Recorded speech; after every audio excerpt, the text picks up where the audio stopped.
स्वागतम सुस्वागतम। आज आपल्या जिल्हा परिषद प्राथमिक शाळा येळी केंद्र बासंबा तालुका जिल्हा हिंगोली या ठिकाणी दोन महान विभूतींची एकांची आपण जयंती आणि एकांची पुण्यतिथी आपण या ठिकाणी घेत आहोत। लोकमान्य बाळ गंगाधर टिळक यांची आज पुण्यतिथी आहे 1 ऑगस्ट आणि अण्णाभाऊ साठे यांची आज जयंती आहे। दोन्ही नेत्याबद्दल एक 2-2 मिनिटं 2-3 मिनिटं मला जेवढी माहिती आहे तेवढी मी आपल्या सगळ्यांना सांगू इच्छितो। सगळ्यात पहिल्यांदा लोकमान्य बाळ गंगाधर टिळक यांच्याविषयी मी बोलू इच्छितो। लोकमान्य काय हे त्यांचं नाव नव्हतं, त्यांचं नाव होतं केशव गंगाधर टिळक। केशव गंगाधर टिळकचे पुढे ते बाळ गंगाधर टिळक झाले आणि आपल्या देशाला स्वातंत्र्य मिळवण्यासाठी त्यांनी जो काही आपलं बलिदान दिलं, आपले कष्ट केले, आपलं परिश्रम त्यांनी वाहून दिलं, त्याच्यामुळे लोकांनी त्यांना मान्य केलेला नेता म्हणून त्यांना लोकमान्य बाळ गंगाधर टिळक असे म्हणतात। 23 जुलै 1856 मध्ये आताच आपल्या वक्त्यांनी सांगितल्याप्रमाणे त्यांचा जन्म झाला। जन्म झाल्यानंतर सगळ्यात महत्त्वाचे काही महत्त्वाच्या गोष्टी लोकमान्य टिळकांचे सांगू इच्छितो। 1856 ते 1 ऑगस्ट 1920 या मधल्या कालखंडामध्ये त्यांनी काय काय केलं।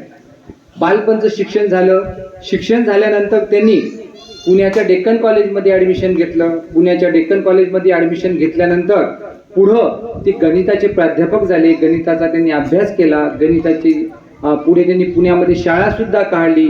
शाळा काढल्यानंतर आपल्या सगळ्याला माहीतच असेल की पुण्यामधलं नाही, आपल्या महाराष्ट्रामधलं सगळ्यात प्रसिद्ध कॉलेज ज्याला आपण फर्ग्युसन कॉलेज असे म्हणतो, की जिथं प्रत्येक विद्यार्थ्याची शिकण्याची इच्छा असते, या फर्ग्युसन कॉलेजची जी स्थापना आहे ही लोकमान्य बाळ गंगाधर टिळक यांनी पुण्यामध्ये त्यावेळेस केली।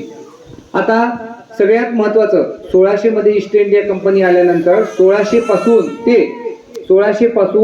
1947 पर्यंत देशाला स्वातंत्र्य मिळवण्यासाठी ज्या काही नेत्यांनी आपलं बलिदान दिलं, आपलं सगळा कष्ट वेळ सगळा दिला, त्याच्यामध्ये लोकमान्य बाळ गंगाधर टिळक याचा सगळ्यात मोठा सिंहाचा वाटा आहे। आपण इतिहासामध्ये पाहिलं असेल लाल बाल पाल। लाल म्हणलं की आपल्याला माहिती आहे की लाला लजपत राय, बाल म्हणलं की बाळ गंगाधर टिळक आणि पाल म्हणलं की बिपिनचंद्र पाल। याच्यामध्ये जे बाळ होते हे बाळ गंगाधर टिळक होते। लोकमान्य टिळकांनी 1890च्या कालखंडामध्ये देशाला स्वातंत्र्य मिळवण्यासाठी असंख्य असे लढे दिलेत, चळवळी केल्यात। अहिंसेच्या मार्गाने त्यांनी लढा दिला। हिंसेच्या मार्गाने अहिंसेच्या मार्गाने हिंसा घडू नये, अहिंसा व्हायला पाहिजे अशा पद्धतीने त्यांनी आपला लढा चालूच ठेवला। 1893 मध्ये जसा आपला 2020 मध्ये जशी कोरोनाची साथ आली, असंख्य लोक आपल्याला सोडून गेलेत, तशी 1893 मध्ये पुण्यामध्ये प्लेगची साथ आली होती। प्लेग हा उंदरापासून एक संसर्गजन्य रोग होता। पटापट लोक त्यावेळेस खूप असे असंख्य लोक त्यावेळेस मेलेत, मरण पावलेत। या प्लेगच्या कालखंडामध्ये त्यांनी त्यांचा मोठा मुलगा आणि त्यांची पत्नी हे सुद्धा लोकमान्य टिळकांचे प्लेगच्या कालखंडामध्येच गेले।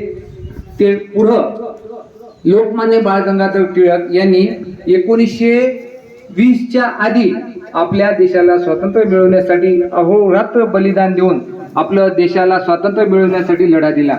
आपल्याला माहिती आहे त्यांनी मंडालेच्या तुरुंगामध्ये एक गीता रहस्य नावाचं एक त्यांनी पुस्तक लिहिलं, जे की सगळ्यासाठी प्रसिद्ध आहे। 6 वर्षाची मंडालेच्या तुरुंगामध्ये असताना त्यांनी गीता रहस्य नावाचं पुस्तक लिहिलं। आणि लोकमान्य टिळक म्हटलं की एक गर्जना सगळ्यासाठी येते बघा, इतिहासामध्ये प्रसिद्ध आहे, पुस्तकात बी आहे। स्वराज्य माझा हा जन्मसिद्ध हक्क आहे आणि तो मी मिळवणारच। लोकमान्य टिळकांचं हे वाक्य आहे। आणि असहकार आंदोलन ज्यावेळेस त्यांनी चालू केलं, सरकारचे डोके ठिकाणावर आहे का, हे त्यांचं एक बिदळ वाक्य होतं त्या कालखंडामध्ये। लोकमान्य बाळ गंगाधर टिळक जसे असे प्रखर वक्ते होते, त्यांच्या एक लहानपणचा एक किस्सा सांगतो। शाळेमध्ये असताना काही विद्यार्थ्यांनी भुईमुंगाच्या शेंगा खाल्ल्या। भुईमुंगाच्या शेंगा खाल्ल्या आणि शेंगाची जी टरपल असतात ती खाली आजूबाजूला पडलेली होती।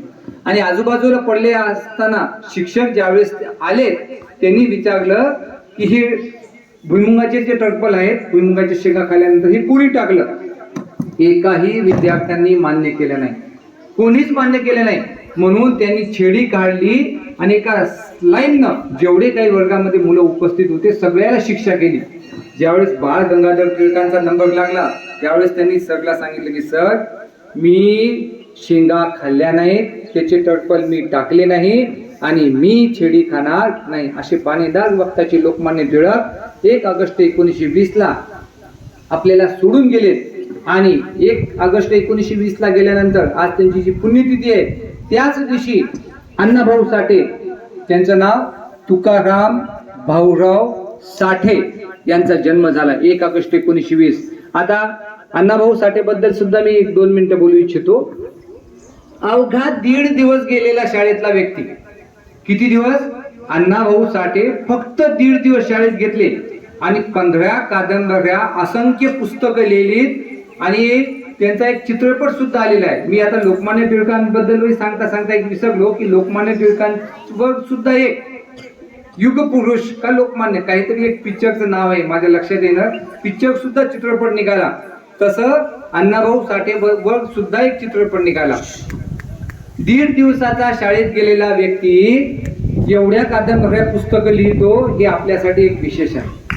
आपल्याला माहित आहे की अण्णाभाऊ साठेचा जर तुम्ही फोटो पाहिला तर अण्णाभाऊ साठेच्या पुस्तकाच्या, त्यांच्या हातामध्ये एक पुस्तक आहे आणि त्या पुस्तकावर एक नाव लिहिलेले बघा, आपल्याला तुम्हाला जर दिसत असेल, फकीरा नावाचं एक पुस्तक आहे.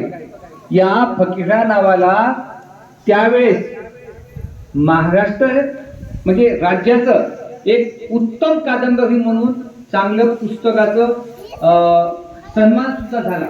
फकीरा नावाची कादंबरी त्यांची त्यावेळेस खूप गाजली. अण्णाभाऊ साठेंनी सुद्धा त्यांच्या लेखणीतून, त्यांच्या बोलण्यातून प्रखर वक्ते होते आणि अण्णाभाऊ साठेंनी सुद्धा त्यावेळेस त्यांचं योगदान खूप दिलं. सगळ्यांची चळवळ उभी केली, सगळ्यांना जागरूक केलं आणि आपलं अण्णाभाऊ साठे आपल्याला 18 जुलै 1969 ला सोडून गेले. दोन्ही नेते जे की लोकमान्य टिळक आणि अण्णाभाऊ साठे याच्याबद्दल